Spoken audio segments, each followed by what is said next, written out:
Hello there, welcome back. Today is day 7, and the question is,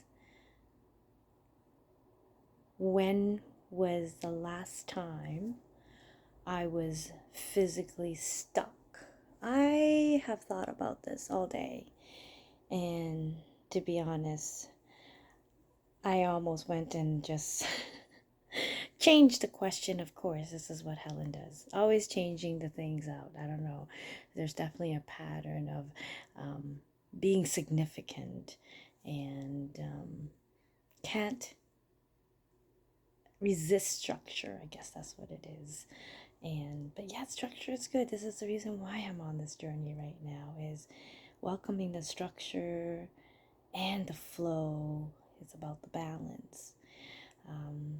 But yeah, so today, so of course, sharing emotional stuff is easier for me. So therefore, you got to do something that's not easy. For some people, it's easy to share physical when they're stuck. For me, of course, because I consider myself a, excuse my French or my Vietnamese, an emotional slut. And then what that means to me is I'm emotional all the time, and it comes from very, very, very low range to, of course, to the overly excited, crazy, but over the top crazy. So, again, it's all about the balance that I am learning to be in that balance. So, I thought about it, and I think what came to my mind was about 7 years ago. I took the two girls, and they were probably about, I would say, 5, 6 years old, right? Six, 7. Yeah. So about they were 6, 7, and again, number to me and time is almost really everything is really irrelevant. I was We had a group of us that was being spontaneous, but a leader.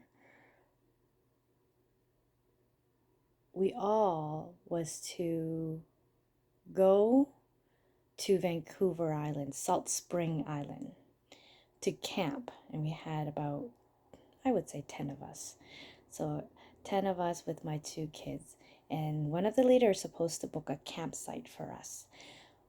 But when we got there, we found out the website or something didn't register. So we didn't have a site that we could crash because that was a long weekend. And all the site on Salt Spring Island was full. I was like, oh my gosh. And these are my team who we do, if you're familiar with Landmark, it's a self-development course. And of course, we could have had a breakdown there for pointing fingers. Hey, you're supposed to book the site, and now we have 10 of us and we don't have a website that we could set our tents. So, but we're like, okay, so let's look at our option. Okay, we can go back, take the ferry, go back home because we don't have a place to sleep. I remember that was one of the options, and it was me, and I was like, heck no, we're not doing that. We'll find something and let's just see what this is. Yes, we can start pointing fingers and say this and this and that, but is it going to really change the fact that we don't have a site to set up our tents and our camping gear? No. So, of course, I have my two little ones with me as well. I think my mama bear instinct, just like, hey, there's gonna be, especially we're in Salt Spring Island, and the first experience I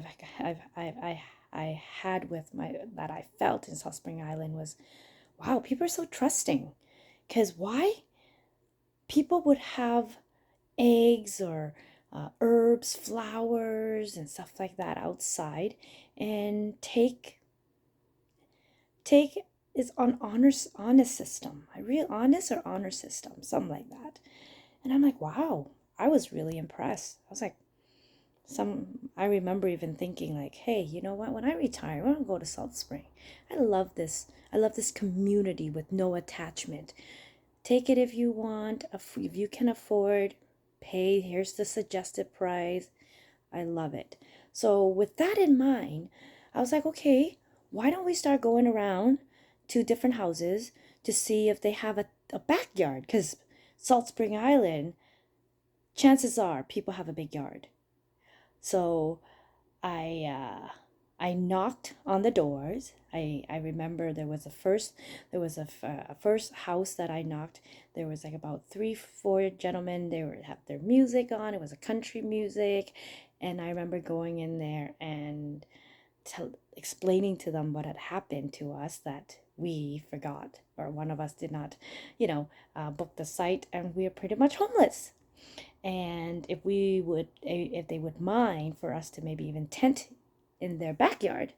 And of course I said, you know what, normally we would totally, but we have a big group of our friends coming, so but we have another friend down the road. She has Airbnb, so why don't you go down there? And in fact, I think he even gave me her phone number too. But then I got the phone number and I went to the house. And of course, when I called, nobody picked up. I went to the house, nobody was there.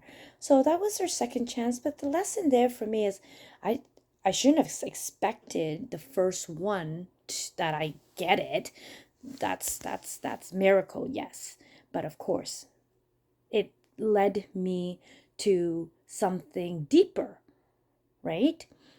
So then I went to the third house. It's kind of like knocking on doors, but in this case is on Pender Island, so it's not like next door to each other, so you have to drive from one to another. So I remember it's probably like the third house. I spoke to this amazing older lady. I think her name was Diane, and oh, bless her heart. I told her the situation, and she's got a beautiful yard. And she said, "Yes, of course, you guys can tent in my backyard. And actually, there's a behind the backyard, you actually get to go down to the pathway, and you get to jump off and swim in the lake too. So it's almost like we have access to the lakefront." And she's got this big heart ready to harvest. I don't know, they're like the yellow plum. They're I don't know what they're called, but they're not like the purple plum, but they're yellow and they're so sweet. And she's like, oh, we also have a tree out here too, so you're welcome to pick them and have them. And you know so to me that was like, wow. We did not let a situation where we could have been all tense and we could have been all angry at each other. But because we are all from team management program from Landmark, and I could not speak highly of Landmark because that's why I am who I am today, with so much growth of that seed from Landmark. You just can't unseen something that you've seen. So, of course, that was the most, I guess, stuck, desperate situation that I was in. And we didn't let it stop us, but yet we just stopped and said, okay, what is our option? What are we willing to do and what we're not willing to do? And of course, we had an amazing time. And today, in fact, I asked my girls, what do you remember from that trip that we were almost homeless? They said to me, we remember we tent in somebody's backyard, and that lady was very nice. We picked from some fruit from her tree. And see, that's to me was amazing, because it also gives them, for my kids at least, don't give up. Just because you're stuck, it's an opportunity. There's an opportunity in every situation, especially crisis, unfortunately. The bigger the crisis, the bigger the breakthrough. But anyways, I am going to stop there. I think that's enough story time, and I think I put that in story time, and I hope that is what you've asked for, because, hey, just try our best, and whatever it shall be, we know that we gave it our all, and we have no regrets. So anyways, thank you for listening to my story, and until tomorrow, bye for now.